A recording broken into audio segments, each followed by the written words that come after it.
नमस्कार दोस्तों, स्वागत है आपका हमारे YouTube चैनल जीके ट्रैकर पे। देखिए फ्रेंड्स, आज से हम एक नई सीरीज यहाँ पे शुरू करने जा रहे हैं। यह सीरीज आपकी सामान्य हिंदी की सीरीज होगी और इस सीरीज के अंतर्गत हम आपकी पूरी जो जनरल हिंदी है उसको MCQ के फॉर्मेट में यहाँ पे कवर करेंगे। लेकिन सिर्फ MCQ को कवर नहीं करेंगे, हिंदी के क्वेश्चंस के साथ जो आपके कॉन्सेप्ट जुड़े होते हैं, जो फैक्ट जुड़े होते हैं, उन सभी को उन्हीं क्वेश्चन के साथ कवर करते हुए चलेंगे। चाहे आपका हिंदी साहित्य का इतिहास हो, चाहे वर्णमाला का इतिहास हो, जो इंपॉर्टेंट बातें उस क्वेश्चन से जुड़ी हुई हैं उन सभी को उसी के साथ कवर करते हुए चलेंगे, जिससे आपकी MCQ के फॉर्मेट से प्रैक्टिस भी हो जाए और एक्स्ट्रा फैक्ट के माध्यम से थ्योरी भी आपकी कवर हो जाए। इस सीरीज में जो हम MCQs को कवर करेंगे, मैक्सिमम MCQs आपकी जो काफी इंपॉर्टेंट बुक्स मानी जाती हैं उत्तराखंड के एग्जाम के लिए, यूनिवर्सल पब्लिकेशन की राजपाल सिंह जी की जो किताब है उसके MCQs होंगे। इस बुक में आपको ज्यादातर हाल ही के MCQ दिए गए हैं जो अलग अलग पेपर्स में आए हैं और बिल्कुल सभी क्वेश्चन प्रीवियस ईयर के होंगे। साथ में आपको जो हिंदी की परीक्षा वाणी की बुक आती है उसके भी MCQ देखने को मिलेंगे। और सिर्फ MCQ नहीं, दोनों किताबों की थ्योरी भी आपको इन्हीं के साथ साथ में देखने को मिलेगी। दोनों बुक्स में आपके काफी सारे MCQs हैं, तो अच्छे से आपकी प्रैक्टिस भी हो जाएगी और हर क्वेश्चन के साथ हम रिवाइज करते हुए चलेंगे, थ्योरी को भी कवर करते हुए चलेंगे, एक्स्ट्रा फैक्ट को देखते हुए चलेंगे, तो थ्योरी भी आपकी कवर यहां पे हो जाएगी। इस सीरीज में आपकी वीडियोस थोड़ी लंबी हो सकती हैं, लेकिन एक एक वीडियो में एक एक टॉपिक को पूरा क्लियर करते हुए चलेंगे। आज के वीडियो में हम हिंदी भाषा का विकास हिंदी राजभाषा के रूप में उन सारे टॉपिक को एक वीडियो में कवर कर जाएंगे। अगला वीडियो वर्णमाला के ऊपर होगा। तो चलिए आज की क्लास को शुरू करते हैं। आज का हमारा पहला क्वेश्चन है, हिंदी भाषा किस लिपि में लिखी जाती है। काफी सिंपल सा क्वेश्चन है। हिंदी भाषा आपके देवनागरी लिपि में लिखी जाती है। अब देवनागरी लिपि को लेकर कुछ इंपॉर्टेंट बातें उनको साथ साथ में रिवाइज करते हुए चलें। देखिए, भारत में कई सारी भाषाएं हैं, मैक्सिमम भाषाओं को देवनागरी लिपि में ही लिखा जाता है। क्वेश्चन बनता है, देवनागरी लिपि का प्रयोग सबसे पहले कहां हुआ था। तो देवनागरी लिपि का प्रयोग सबसे पहले गुजरात में हुआ था। ठीक है, देवनागरी लिपि बाएं से दाएं ओर लिखी जाती है, जबकि जो बाकी आपकी लिपि है फारसी लिपि, जिसमें उर्दू भाषा, फारसी भाषा, इनको लिखा जाता है, ये दाएं से बाएं लिखी जाती है। देवनागरी लिपि में शब्दों के ऊपर इस लाइन को खींचा जाता है। कई बार यह पूछ लेता है कि इसको क्या कहते हैं। इस रेखा को शिरोरेखा कहा जाता है। ठीक है, नेक्स्ट है, संविधान के किस अनुच्छेद में हिंदी को राजभाषा तथा इसकी लिपि देवनागरी को स्वीकार किया गया है। तो हमारे संविधान में कौन सा आर्टिकल है जो कहता है हिंदी हमारी राजभाषा है और देवनागरी इसकी लिपि होगी। यह कहता है आर्टिकल 353। ऑप्शन ए सही आंसर होगा। जो आर्टिकल 343 है, 53 नहीं 43 है, इसका जो पहला खंड है यह साफ तौर पर कहता है भारत की जो राजभाषा होगी वो हिंदी होगी और लिपि जो होगी वो देवनागरी होगी। हिंदी को राजभाषा कब घोषित किया गया था संविधान सभा के द्वारा? 14 सितंबर 1949 को किया गया था। इसीलिए 14 सितंबर को हर साल हिंदी दिवस के रूप में भी मनाया जाता है। कुछ इंपॉर्टेंट बातें इसको लेकर देखिए। राजभाषा से संबंधित संविधान का भाग कौन सा है? तो हमारे संविधान में एक भाग है, भाग 17, ये राजभाषा से संबंधित है। भाग 17 के अंतर्गत 343 से लेकर 351 तक के आपके आर्टिकल आते हैं। कौन सा आर्टिकल किससे संबंधित है? क्वेश्चन आता है। आर्टिकल 343 संघ की भाषा से संबंधित है। संघ यानी भारत की भाषा से संबंधित है, देश की भाषा से। 343 के अंतर्गत जो पहला खंड है वो कहता है संघ की राजभाषा हिंदी होगी और लिपि देवनागरी होगी, और यही आपसे पूछा गया था। 343 का दूसरा खंड कहता है कि ये जो हिंदी को हमने राजभाषा बनाया है ये अभी सेकेंडरी तौर पर रहेगी, प्राथमिक भाषा अभी भी अंग्रेजी रहेगी और यह 15 वर्षों तक रहेगी। ये दूसरे खंड में कहा गया था और 15 वर्ष के बाद पूरा कामकाज हिंदी में किया जाएगा। 343 का तीसरा खंड कहता है अंग्रेजी आगे भी बनी रहेगी। इसको बाद में जोड़ा गया संविधान में और यह व्यवस्था को खत्म किया गया कि 15 साल बाद अंग्रेजी को हम खत्म कर देंगे। इसको जोड़ा गया और कहा गया अंग्रेजी अनिश्चित काल तक बनी रहेगी। ठीक है, अगला जो इंपॉर्टेंट आर्टिकल है 344। 344 के तहत राजभाषा आयोग का गठन किया गया था। क्वेश्चन आता है। अभी तक देखिए आपसे क्वेश्चन बनता था संविधान में राजभाषा आयोग का गठन कब किया गया, किसने किया, कौन अध्यक्ष था। अब क्वेश्चन आता है राष्ट्रपति ने किस अनुच्छेद के तहत राजभाषा आयोग का गठन किया था। तो आर्टिकल 344 के तहत राजभाषा आयोग बनता है। राजभाषा आयोग का गठन 7 जून 1955 में किया गया था। इस राजभाषा आयोग के जो अध्यक्ष थे वो बीजी खेर थे, पूरा नाम बाल गंगाधर खेर। इन्होंने अपनी रिपोर्ट 31 जुलाई 1957 को जमा करी थी। रिपोर्ट भी पूछ लेता है तो 55 में बना, 57 में रिपोर्ट। जो ये राजभाषा आयोग है, जिसे बीजी खेर आयोग भी कहते हैं, इसकी रिपोर्ट की समीक्षा के लिए इसने जो सिफारिशें करी उनकी समीक्षा के लिए एक संसदीय राजभाषा समिति बनाई गई। इस समिति में 30 सदस्य थे। 16 नवंबर 1957 को यह समिति बनी, जिसकी अध्यक्षता गोविंद बल्लभ पंत कर रहे थे। प्रतिवेदन इन्होंने 8 फरवरी 1959 को दिया। ठीक है, जो संसदीय राजभाषा समिति थी इसने अपना प्रतिवेदन कब दिया है, 8 फरवरी 1959 को। और इसी समिति और साथ में राजभाषा आयोग की सिफारिशों पर राजभाषा अधिनियम बना 1963 में। यह बहुत इंपॉर्टेंट पॉइंट है, राजभाषा अधिनियम कब बना, यह बना था 1963 में। तो 2 क्वेश्चन आपके क्लियर हुए। राजभाषा आयोग पूछेगा तो 1955, राजभाषा अधिनियम पूछेगा 1963, और इस अधिनियम में संशोधन किया गया 1967। एक बहुत इंपॉर्टेंट क्वेश्चन यहां पर आपको एक और क्लियर करना है। हाल ही में यूपीएसआई के अंदर बहुत बार ये क्वेश्चन पूछा गया कि जो संसदीय राजभाषा समिति बनती है इसकी अध्यक्षता कौन करता है। यानी राजभाषा को लेकर अगर कोई संसदीय समिति बनाई जाती है, जैसे ये बनाई गई थी, इसकी अध्यक्षता हमेशा भारत का गृह मंत्री करता है। इस वक्त गोविंद बल्लभ पंत बने। गोविंद बल्लभ पंत 1955 से लेकर 61 तक देश के गृह मंत्री थे। तो इस समिति की अध्यक्षता हमेशा गृह मंत्री करता है। ठीक है, अगला आर्टिकल है 345। 345 राज्य की भाषाओं के बारे में, जो प्रादेशिक भाषाएं हैं उनके बारे में बताता है। आर्टिकल 346 2 राज्यों के बीच पत्रादि की राजभाषा के बारे में बताता है। 347 प्रादेशिक भाषाओं को मान्यता से संबंधित बताता है। 345 कहता है कि कोई भी राज्य किसी भी भाषा को अपनी राजभाषा के रूप में स्वीकार कर सकता है। 347 कहता है कि अगर कोई प्रदेश के अंदर कोई ऐसी भाषा है, कोई बोली है जो बड़े स्तर पर बोले जाने लगी है, तो उसको प्रादेशिक भाषा का मान्यता दे सकता है राज्य। 348 सभी कोर्ट, सभी विधेयकों, सभी अधिनियमों की भाषा से संबंधित है। 348 के अनुसार इन सभी की भाषा अंग्रेजी होगी। कई बार आता भी है सुप्रीम कोर्ट की आधिकारिक भाषा क्या है, अंग्रेजी है। नेक्स्ट है आर्टिकल 349। 349 भाषा से संबंधित कुछ विधियां अधिनियमित करने की प्रक्रिया है, कि भाषा से संबंधित अगर कोई कानून बनाएंगे वो सारी प्रोसेस किस में है, 349 में। 350 में व्यथा के निवारण के लिए अभ्यावेदन में प्रयोग की जाने वाली भाषा है। और 351 सबसे ज्यादा पूछे जाने वाला अनुच्छेद भाषा से संबंधी हिंदी के विकास के लिए निर्देश। केंद्र संघ प्रयास करेगा हिंदी के विकास का, किसमें कहा गया है, 351। तो 2 क्वेश्चन से हमने आपके 2 इंपॉर्टेंट टॉपिक्स को यहां पर क्लियर किया। नेक्स्ट है किस वर्ष में हिंदी भाषा को कार्यान्वित करने का प्रस्ताव किया गया था, यानी हिंदी को राजभाषा के रूप में स्वीकार किया गया। हिंदी को राजभाषा के रूप में स्वीकार 14 सितंबर 1949 में किया गया था।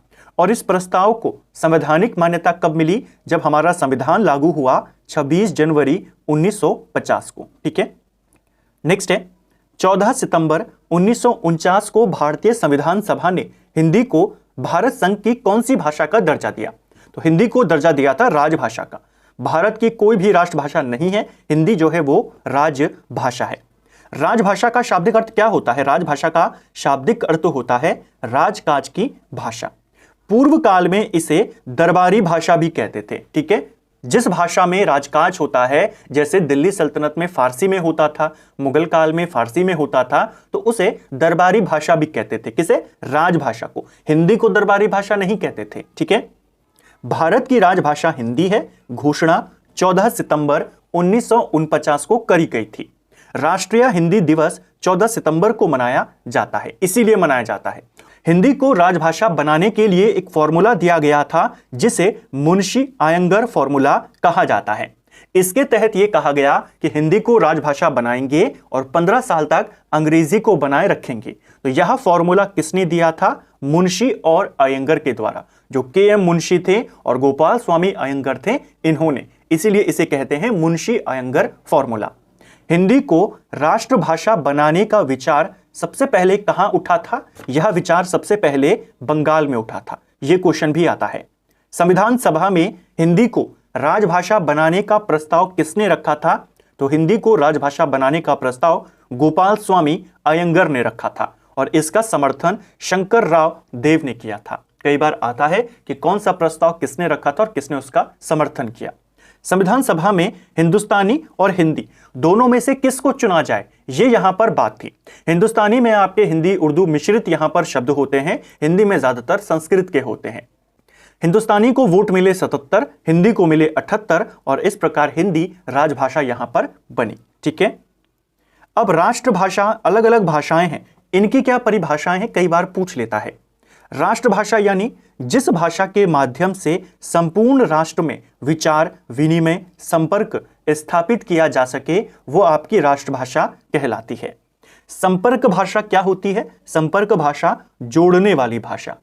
अलग अलग भाषाएं बोलने वालों के मध्य संचार के लिए जिस भाषा का प्रयोग होता है उसे संपर्क भाषा कहते हैं। जैसे अगर हम यूरोप की बात करें, अलग अलग देशों में अलग अलग भाषा है। ब्रिटेन में अंग्रेजी बोली जाती है, जर्मनी में जर्मन बोली जाती है, फ्रांस में फ्रेंच बोली जाती है, स्पेन में स्पेनिश बोली जाती है। तो अलग अलग भाषाएं बोलने वाले जब एक दूसरे से बात करने के लिए किसी भाषा का इस्तेमाल करते हैं, वो है संपर्क भाषा। वर्तमान में भारत की संपर्क भाषा हिंदी को माना जाता है और अंतर्राष्ट्रीय स्तर पर संपर्क भाषा अंग्रेजी को माना जाता है। अगली है मातृभाषा। मातृभाषा यानी माता की भाषा। बालक अपने माता पिता या परिवार के सदस्यों से जो भाषा सीखता है उसे उसकी मातृभाषा कहते हैं। सिंपल सी डेफिनेशन। गांधी जी का एक फेमस कथन है मातृभाषा को लेकर के, ये आपको याद करना है। मनुष्य के शारीरिक विकास के लिए मातृभाषा उतनी ही आवश्यक है जितना कि बच्चे के शारीरिक विकास के लिए माता का दूध। तो इस कथन को किसने कहा था? महात्मा गांधी ने कहा था। और इसके बाद आती है मानक भाषा। इसको लेकर भी आपके क्वेश्चन आते हैं। मानक भाषा को परिनिष्ठित भाषा भी कहते हैं, टकसाली भाषा भी कहते हैं, साधु भाषा, नागर भाषा, इन सभी नामों से मानक भाषा को जाना जाता है। अंग्रेजी में इसे स्टैंडर्ड लैंग्वेज कहते हैं। मानक भाषा शिक्षित वर्ग की शिक्षा, पत्राचार, व्यवहार की भाषा होती है। क्वेश्चन आता है पत्राचार व्यवहार की भाषा क्या है? मानक भाषा होती है कोई स्टैंडर्ड लैंग्वेज। खड़ी बोली को मानक हिंदी के रूप में स्वीकार किया गया है, यानी कि मानक हिंदी का आधार खड़ी बोली है। हमने अलग अलग भाषाओं के रूप को देखा, हमने मानक भाषा के बारे में जाना। हमारी जो प्रमुख भाषा है वो हिंदी है, तो हिंदी का जो आधार है, मानक आधार, वो खड़ी बोली है। ठीक है, अगला, हिंदी दिवस किस तिथि को मनाया जाता है? अब हमने ऊपर पूरी थ्योरी पढ़ ली, अब आपको अच्छे से याद हो गया। हिंदी दिवस 14 सितंबर को मनाया जाता है। ठीक है, ऑप्शन डी। नेक्स्ट है, संविधान के अनुच्छेद 344A के अनुपालन में भारत के राष्ट्रपति ने राजभाषा आयोग का गठन किया। तो कब किया था गठन? 1955 में किया था। अभी हमने इसका पूरा डिटेल यहां पर कवर किया। इसने अपनी रिपोर्ट कब दी थी? इसने अपनी रिपोर्ट 1957 में दी थी। फिर कौन बना था? जीबी पंत समिति बनी थी 1957 में और उसने अपनी रिपोर्ट 1959 में दी थी। ठीक है, हिंदी की आदि जननी क्या है? तो हिंदी की अगर सिर्फ यहां पर जननी पूछा होता तो आप अपभ्रंश को टिक करते। आदि जननी पूछा है, आंसर हो जाएगा संस्कृत। ऑप्शन बी सही आंसर होगा। अगर हम हिंदी के विकास क्रम को देखें तो सबसे पहले संस्कृत आती है, उसके बाद पाली का विकास, उसके बाद प्राकृत, उसके बाद अपभ्रंश और फिर बनती है आपकी अवहट और फिर बनती है हिंदी। यह हिंदी का विकास क्रम है। हिंदी की आदि जननी शुरुआती कहां से हुई है? संस्कृत से हुई है। हिंदी किस भाषा परिवार की भाषा है? क्वेश्चन आता है, हिंदी भारोपिया परिवार की भाषा है। हिंदी का अगर हम उत्थान की बात करें, प्रादुर्भाव की बात करें, 1000 ईस्वी के पास माना जाता है। ठीक है, हिंदी को संस्कृत की उत्तराधिकारिणी भाषा भी माना जाता है। क्वेश्चन आएगा, संस्कृत की उत्तराधिकारिणी कौन है? आप कहेंगे हिंदी है। अपभ्रंश को हिंदी की जननी कहते हैं और संस्कृत को आदि जननी कहते हैं। ठीक है, नेक्स्ट है लिपि की आवश्यकता होती है। तो लिपि की आवश्यकता क्यों होती है? लिपि की आवश्यकता भाषा लिखने में होती है।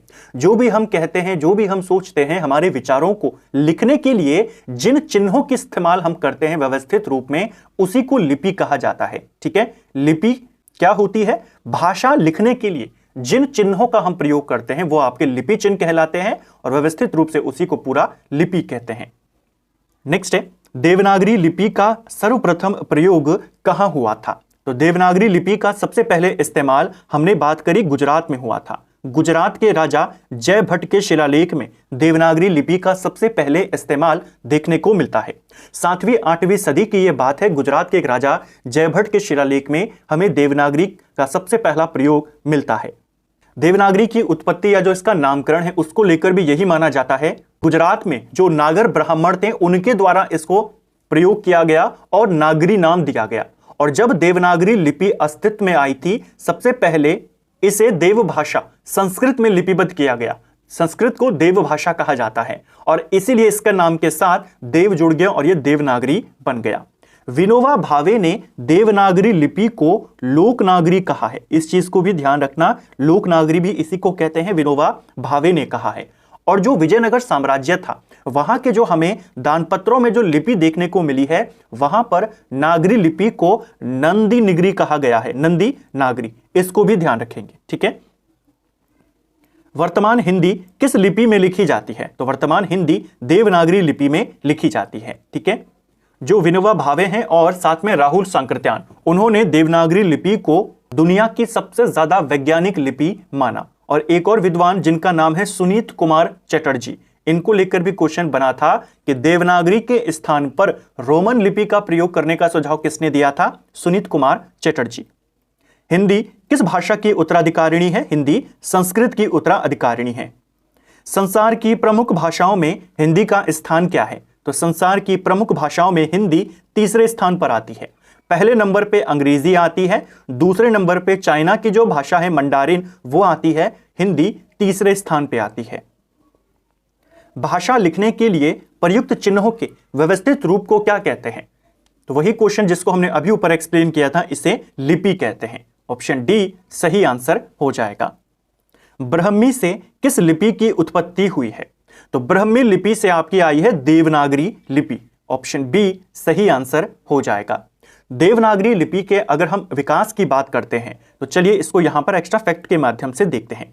भारत की लगभग सभी लिपियां ब्राह्मी लिपि से निकली हैं। ब्राह्मी लिपि का प्रयोग वैदिक आर्यों ने शुरू किया था। तो भारत में वैदिक लिपि कब से शुरू की गई? वैदिक आर्यों के द्वारा। गुप्त काल में ब्रह्म लिपि के दो भेद यहां पर हो गए। एक भेद हुआ उत्तरी ब्राह्मी और एक हो गया दक्षिणी ब्राह्मी। जो दक्षिणी ब्राह्मी था, इससे हमें तमिल लिपि, तेलुगु, कन्नड़ लिपि ये सब देखने को मिली। जो उत्तरी ब्राह्मी लिपि थी, उत्तरी ब्राह्मी लिपि से गुप्त काल में गुप्त लिपि का विकास हुआ। फिर आगे जाकर के सिद्ध मातृका लिपि का विकास हुआ। सिद्ध मातृका लिपि से आगे जाकर के कुटिल लिपि का विकास हुआ। ये सब कहां से आया है? उत्तरी ब्राह्मी से आया है। कुटिल लिपि 8वीं 9वीं सदी में फिर दो भाषाओं में टूट गई, दो भागों में टूट गई। एक तरफ नागरी लिपि में, एक तरफ शारदा लिपि में। शारदा लिपि से आपकी गुरुमुखी, कश्मीरी, लहंदा ये सारी लिपियां बनी। नागरी लिपि की दो शाखाएं बनी, एक बनी पश्चिमी शाखा, एक बनी पूर्वी शाखा। पश्चिमी शाखा से आपकी देवनागरी, राजस्थानी, गुजराती, महाजनी ये सारी लिपियां बनी और पूर्वी शाखा से बंगाली, असमी, उड़िया आपकी बनी। तो देवनागरी लिपि उत्तरी ब्राह्मी की लिपि से बनी है और नागरी लिपि की पश्चिमी शाखा से बनी है। इसको आपने ध्यान रखना है। हिंदी को विकास प्रदान करने वाली भाषा कौन सी है? तो हिंदी को विकास प्रदान करने वाली भाषा अपभ्रंश है। सबसे पहले संस्कृत, पाली, प्राकृत, अपभ्रंश और फिर आपकी हिंदी। ठीक है, अगर हम अपभ्रंश की बात करते हैं, अपभ्रंश शब्द का पहला प्रमाणिक प्रयोग हमें कहां देखने को मिलता है? तो एक काफी प्रसिद्ध विद्वान थे पतंजलि। इनकी एक फेमस रचना है जिसका नाम है महाभाष्य। तो पतंजलि के महाभाष्य में हमें अपभ्रंश शब्द का प्रयोग सबसे पहले मिलता है। ठीक है, अपभ्रंश के अगर हम बात करें, इसका विकास काल 500 से 1000 ईस्वी तक माना जाता है। अपभ्रंश के पहले कवि स्वयंभू को माना जाता है। स्वयंभू को अपभ्रंश का वाल्मीकि भी कहते हैं, इसको भी ध्यान रखेंगे, ठीक है। अवधी बोली किस अपभ्रंश से विकसित हुई है?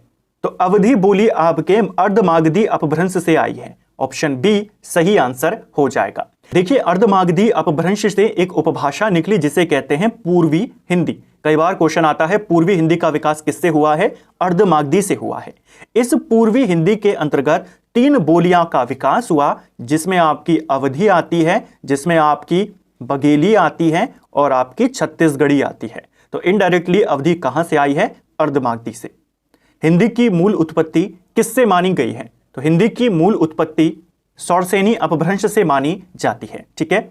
अपभ्रंश तो है, अभी हमने ऊपर देखा ना कि अपभ्रंश से आई है। कौन सा वाला अपभ्रंश? सौरसेनी अपभ्रंश। नेक्स्ट है, बोली का क्षेत्र जब थोड़ा विकसित हो जाता है और उसमें साहित्य की रचना होने पर वह क्या बन जाती है?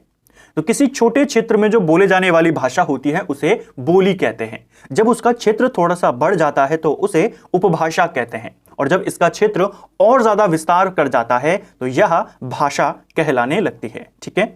कुछ इंपॉर्टेंट बातें हैं, परिभाषाएं, उनको देखिए। बोली का विकास क्रम, बोली होती है सबसे पहले, फिर उपभाषा बनती है, फिर भाषा बनती है। बोली यानी किसी एक छोटे क्षेत्र में बोले जाने वाली भाषा जिसमें साहित्य की रचना नहीं होती, बोली कहलाती है। दूसरी है उपभाषा, किसी बोली में जब साहित्य रचा या लिखा जाता है और बोली का क्षेत्र सूक्ष्म न होकर विस्तृत हो जाता है, उसे उपभाषा कहते हैं।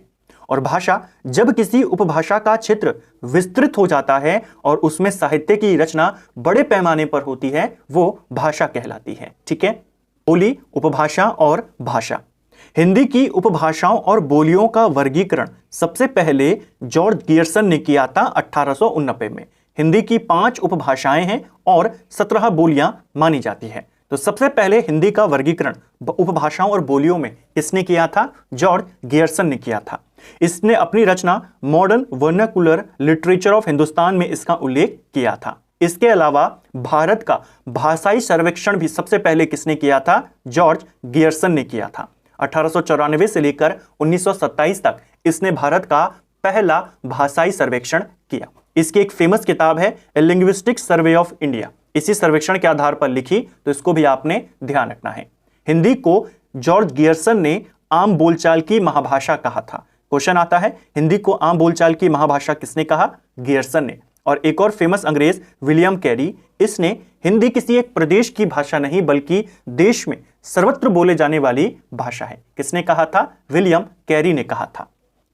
जिस भाषा का अनुवाद किया जाता है उसे क्या कहते हैं? तो जिस भाषा का अनुवाद किया जाता है उसे सोर्स लैंग्वेज, स्रोत भाषा कहते हैं। ब्रज हिंदी की किस उपभाषा के अंतर्गत आई है? देखिए, हिंदी की थ्योरी की क्लासेस ऑलरेडी हमने पहले ही कवर कर चुके थे। तो अगर आपके किसी टॉपिक में, किसी एमसीक्यू में, वैसे तो हम पूरी थ्योरी को साथ साथ में कवर करते चल रहे हैं, लेकिन फिर भी अगर आपको कोई डाउट रह जाता है, थ्योरी की क्लासेस आप प्लेलिस्ट में जाकर देख सकते हैं। ब्रज हिंदी के अगर हम बात करते हैं, ब्रज हिंदी का विकास पश्चिमी हिंदी से हुआ है।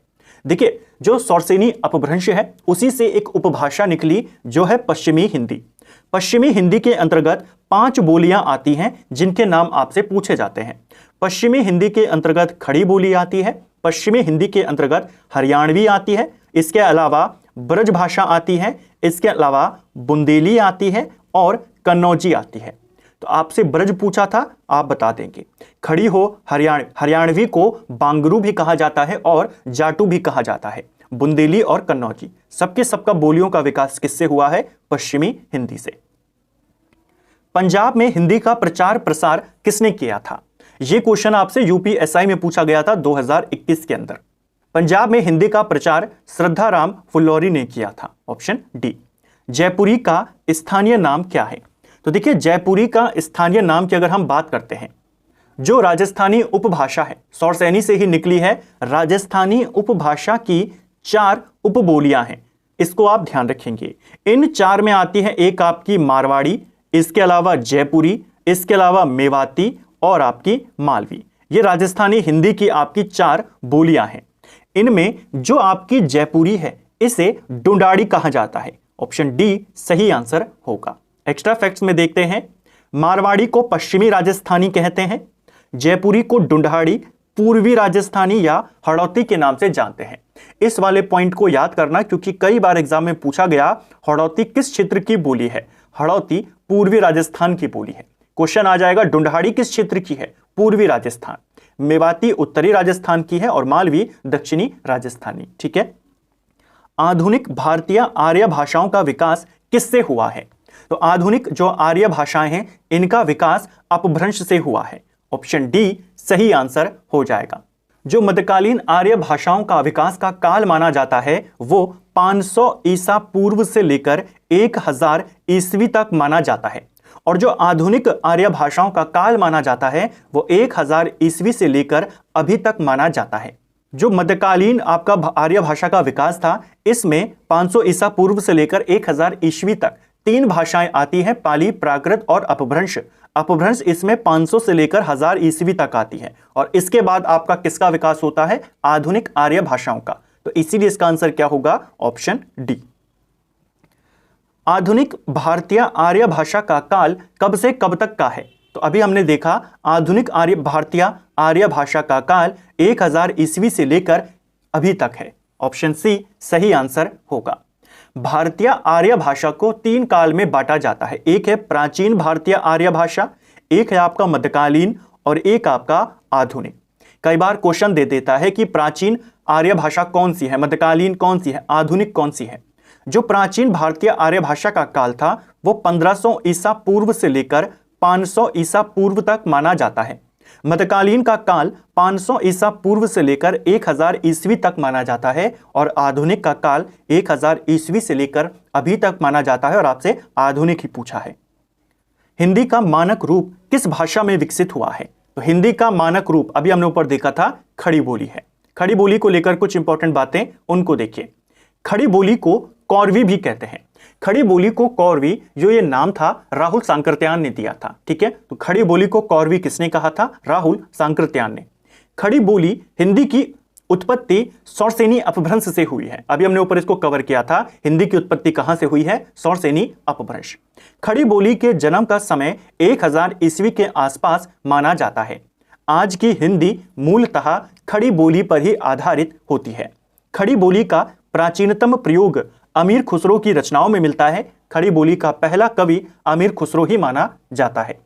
खड़ी बोली का पहला महाकाव्य प्रिय प्रवास था, जिसके रचनाकार अयोध्या सिंह उपाध्याय हरिऔध थे। ठीक है, तो क्वेश्चन बना है पेपर में, खड़ी बोली का पहला महाकाव्य प्रिय प्रवास।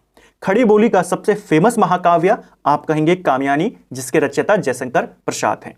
भारतेंदु ने खड़ी बोली को परदेशी भाषा कहा और गिलक्राइस्ट ने टकसाली भाषा इसको कहा। इनको भी ध्यान रखेंगे। निम्नलिखित में से प्राचीन आर्य भाषा कौन सी है? तो इनमें से प्राचीन आर्य भाषा आपकी वैदिक संस्कृत आती है। ऑप्शन डी सही आंसर होगा। अगर हम यहां पर भाषा का विकास काल की बात करें, अभी जिसको हमने ऊपर समझा था, प्राचीन, मध्यकालीन और आधुनिक। प्राचीन का टाइम पीरियड है 1500 से 500 ईसा पूर्व तक, और इसमें आपकी वैदिक संस्कृत और लौकिक संस्कृत आती है, और आपसे प्राचीन पूछा था तो ऑप्शन में वैदिक दिया था। मध्यकालीन भारतीय आर्य भाषा की बात करें तो इसमें 500 ईसा पूर्व से लेकर 1000 ईस्वी तक आती है, और इसमें पाली, प्राकृत और अपभ्रंश आती है। इनको टाइम पीरियड्स में तोड़ लीजिए। जैसे ये 1500 से 500 तक है, तो 1500 से 1000 तक आपकी वैदिक संस्कृत, और 1000 से लेकर 500 ईसा पूर्व तक लौकिक संस्कृत। इसी प्रकार इसको भी 500-500 में तोड़ लीजिए। 500 ईसा पूर्व से लेकर पहली ईस्वी तक पाली, पहली ईस्वी से लेकर 500 तक प्राकृत, और 500 से लेकर 1000 तक आपकी अपभ्रंश। ये तीनों मध्यकालीन भारतीय आर्य भाषा के अंतर्गत आती हैं। आधुनिक भारतीय आर्य भाषा में 1000 ईस्वी से लेकर अभी तक है, जिसमें हिंदी और हिंदीतर भाषाएं शामिल हैं। हिंदीतर भाषाएं यानी बांग्ला, उड़िया, असमिया, मराठी, जो अहिंदी वर्ग में आती हैं। ठीक है, दिए गए विकल्पों में से द्रविड़ परिवार की भाषा कौन सी है? द्रविड़ परिवार यानी दक्षिण भारत की भाषा, ये हो जाएगी आपकी कन्नड़। तमिल, तेलुगु, कन्नड़, मलयालम, ये सब आपके इसी के अंतर्गत आती हैं। हड़ौती बोली कहां बोली जाती है? अभी हमने ऊपर देखा था हड़ौती बोली ढूंढाड़ी यानी जयपुरी को कहते हैं, और यह आपके राजस्थान में बोली जाती है। राघड़ी बोली कहां बोली जाती है? तो राघड़ी बोली आपके हरियाणा में बोली जाती है। यह क्वेश्चन भी यूपी में पूछा गया था। ठीक है, पुरानी हिंदी, उर्दू और अंग्रेजी के मिश्रण से उत्पन्न नई जबान कौन सी है? तो पुरानी हिंदी, उर्दू, अंग्रेजी इनके मिक्सचर से बनी नई हिंदी हिंदुस्तानी भाषा है। ऑप्शन डी सही आंसर होगा।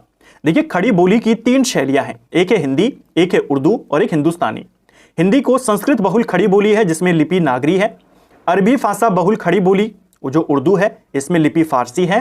हिंदुस्तानी में हिंदी और उर्दू का मिश्रित रूप है। ऊपर भी हमने एक क्वेश्चन देखा था। पश्चिमी हिंदी की कितनी बोलियां होती हैं? तो पश्चिमी हिंदी की कितनी बोलियां हैं? पश्चिमी हिंदी की 5 बोलियां होती हैं। ऑप्शन डी सही आंसर होगा। हमने ऊपर पूरी लिस्ट देखी थी, खड़ी बोली, बांगरू यानी हरियाणवी, इसके अलावा ब्रज भाषा, इसके अलावा कन्नौजी और बुंदेली किसकी है? पश्चिमी हिंदी की। किसी सीमित क्षेत्र में बोले जाने वाली स्थानीय भाषा को क्या कहते हैं? बोली कहते हैं। राजभाषा, उपभाषा, राष्ट्रभाषा क्या है? सब हमने देखा। भाषा को बोलते समय उतार चढ़ाव को क्या कहते हैं? तो इसे अनुतान कहा जाता है। ऑप्शन बी सही आंसर है। भारत में निम्नलिखित में से सबसे अधिक बोले जाने वाली भाषा कौन सी है? देखिए, भारत में सबसे ज्यादा जो भाषा बोली जाती है वो हिंदी बोली जाती है, लेकिन यहां पर हिंदी तो है नहीं। हिंदी के बाद दूसरे नंबर पे भारत में बंगाली आती है, तीसरे नंबर पे मराठी आती है, उसके बाद तेलुगु आती है और फिर तमिल आती है। तो आपको ये वाला क्रम भी याद होना चाहिए। बांगरू भाषा ज्यादातर कौन से राज्य में बोली जाती है? बांगरू पश्चिमी हिंदी के अंतर्गत आती है। हरियाणवी को बोला जाता है बांगरू, तो कहां बोली जाएगी? हरियाणा में बोली जाएगी। हिंदी के स्थान पर अंग्रेजी को सन 1855 में भारत की शिक्षा और प्रशासन की भाषा के रूप में किसने स्थापित किया? ये किया था लॉर्ड मैकाले के द्वारा। ठीक है, ये 1855 नहीं होगा, इसे 1835 करना। इसी वर्ष अंग्रेजी भाषा को शिक्षा का माध्यम बनाया गया था। ठीक है, भाषा के क्षेत्रीय रूप को क्या कहा जाता है? तो अभी हमने देखा बोली कहा जाता है। एक एक बार हमने इनके एक्सप्लेनेशन कर ली, आपको थ्योरी क्लियर हो गई। उसके बाद आपको प्रैक्टिस में और मजा आता है क्योंकि आपके कॉन्सेप्ट धीरे धीरे क्लियर हो रहे होते हैं। तो हमने बोली की पूरी परिभाषा देख ली, बोली का विकास उपभाषा में होगा, फिर भाषा में होगा, उस पूरे क्रम को देख लिया। एक और इंपॉर्टेंट शब्द है विभाषा। विभाषा किसे कहते हैं? ये उत्तराखंड में भी आया था। हिंदी क्षेत्र की जो प्रमुख बोलियां होती हैं उनको विभाषा कहते हैं। जैसे ब्रज बोली हो गई, कन्नौजी हो गई, आपकी अवधी हो गई। हिंदी क्षेत्र की जो प्रमुख बोलियां हैं उनको विभाषा कहते हैं। ठीक है, निम्नलिखित में से कौन सा भाषा का मौखिक रूप है? तो भाषा का मौखिक रूप है यहां पर परिचर्चा। ऑप्शन सी सही आंसर होगा। परिचर्चा यानी विस्तृत व्याख्या भाषा का मौखिक रूप। कन्नड़ का संबंध किस भाषा परिवार से है? तो कन्नड़ आपकी द्रविड़ भाषा परिवार से आती है। कन्नड़, तमिल, तेलुगु और मलयालम ये सब आपकी किसमें है? द्रविड़ में। हिंदी खड़ी बोली किस अपभ्रंश से विकसित हुई है? तो हिंदी खड़ी बोली का विकास अपभ्रंश से हुआ है और अपभ्रंश है आपका सौरसैनी। ऑप्शन डी सही आंसर होगा। हिंदी भाषा की बोलियों के वर्गीकरण के आधार पर छत्तीसगढ़ी बोली किसके अंतर्गत आती है? तो छत्तीसगढ़ी बोली पूर्वी हिंदी के अंतर्गत आती है। पूर्वी हिंदी का विकास अर्धमागधी अपभ्रंश से हुआ है और पूर्वी हिंदी के अंतर्गत 3 प्रमुख बोलियां हैं। अभी हमने ऊपर देखा भी था, एक आपकी अवधी, एक आपकी बघेली और एक आपकी छत्तीसगढ़ी। इनको आपने याद करना है। ठीक है, पूर्वी हिंदी के अंतर्गत सिर्फ ये 3 बोलियां आपकी आती हैं। छत्तीसगढ़ी किस भाषा की बोली है? अभी हमने देखा पूर्वी हिंदी। हिंदी आकृति की दृष्टि से निम्नलिखित में से किस प्रकार की भाषा है? तो हिंदी आपकी श्लिष्ट योगात्मक भाषा है। ऑप्शन बी सही आंसर होगा। इसे कुछ जगहों पर विश्लिष्ट भी लिखा गया है, तो दोनों आपके एक ही हैं। ब्रज भाषा का विकास किस अपभ्रंश से हुआ है? देखिए, ब्रज भाषा हम जानते हैं कहां से आई है? पश्चिमी हिंदी से। इन्हीं दोनों में आपको ज्यादातर वो कंफ्यूज करता है, पश्चिमी हिंदी और पूर्वी हिंदी। पूर्वी हिंदी की सिर्फ 3 भाषाएं बोलियों को याद कर लीजिए, अवधी, बघेली और छत्तीसगढ़ी। पश्चिमी हिंदी के अंतर्गत आपकी खड़ी बोली, कन्नौजी, बुंदेली, बांगरू, ब्रज ये आती हैं। तो ब्रज भाषा आई है पश्चिमी हिंदी से और पश्चिमी हिंदी आई है सौरसैनी से। ठीक है, किस क्षेत्र की बोली को काशिका कहा जाता है? तो देखिए, काशिका बोला जाता है काशी की बोली को, यानी कि वाराणसी। बनारस की बोली को काशिका के नाम से जाना जाता है। ठीक है, पश्चिमी हिंदी के अंतर्गत कौन सी बोली आती है? तो पश्चिमी हिंदी में 5 है। कौन कौन सी है? जल्दी से रिपीट कीजिए। खड़ी बोली, हरियाणवी, ब्रज, बुंदेली और कन्नौजी। तो कन्नौजी हमें दिख गया, ऑप्शन सी आंसर हो गया। निम्नलिखित में से कौन सी बोली पूर्वी हिंदी के अंतर्गत नहीं आती? तो पूर्वी हिंदी में 3 ही आती हैं, एक आपकी छत्तीसगढ़ी आती है, एक आपकी बघेली आती है और एक आपकी अवधी आती है।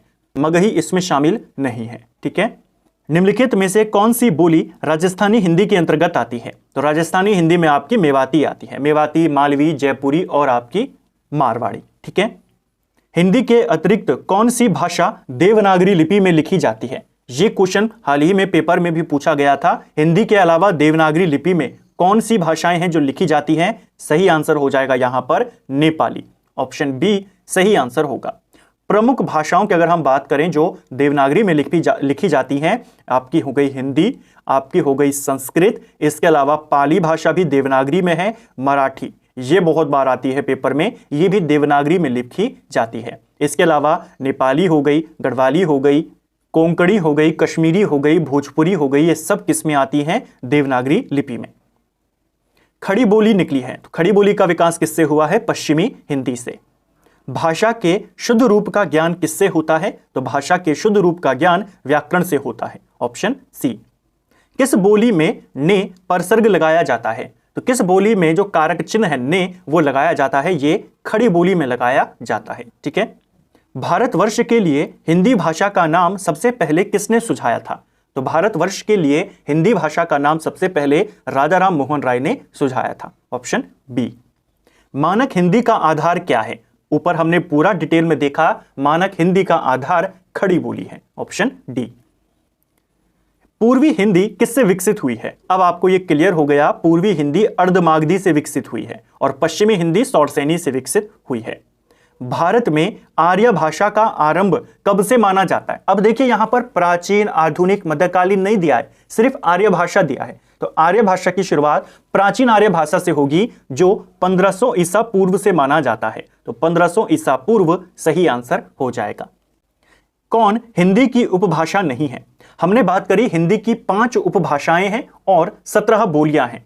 5 उपभाषाओं में आपकी पश्चिमी हिंदी आती है, पूर्वी हिंदी आती है, राजस्थानी हिंदी आती है, इसके अलावा आपकी बिहारी और पहाड़ी आती है।